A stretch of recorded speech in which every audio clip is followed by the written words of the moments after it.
matapos pagbabarilin ang isang judge sa harap ng Regional Trial Court sa Baler, Aurora. Sa Dingras, Ilocos Norte naman, patay ang isang babae matapos tamaan ng kidlat.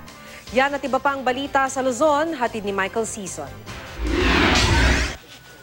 Nagkapunit-punit ang mga damit at bag ng isang babae sa Dingras, Ilocos Norte matapos tamaan ng kidlat kahapon.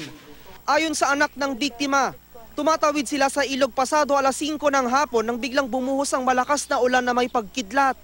Napuruhan ang biktima at nagtamo ng malubhang sunog sa likod at ulo na kanyang ikinamatay.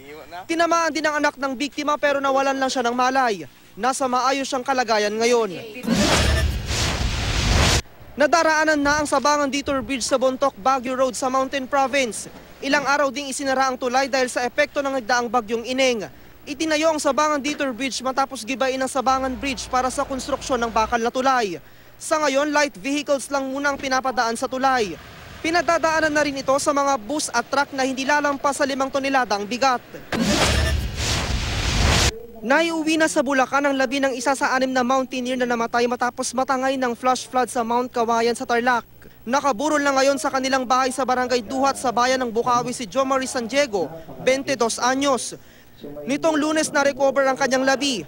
Ayon sa mga kaanak ng biktima, nagpunta sa bundok sina Jomari para mamahagi ng relief goods sa mga aita roon. Pinauubayan na raw ng pamilya ang investigasyon sa mga otoridad para malaman kung nagkaroon pa ng kapabayaan ng lokal na pamahalaan sa pagpapaalala sa mga biktima. Patay matapos pagbabarilin ng di pa nakikilalang salarin ng isang judge sa harap mismo ng Regional Trial Court Branch 31 sa Baler, Aurora. Ayon sa pulisya, dadalo sana sa isang pagdinig ang biktimang si Judge Erwin Alaba.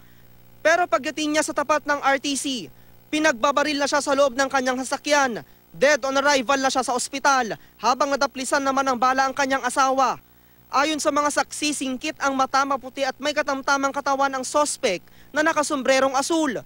Inaalam pa sa ngayon ang motibo sa krimen. Michael Season, nagbabalita, Pilipinas.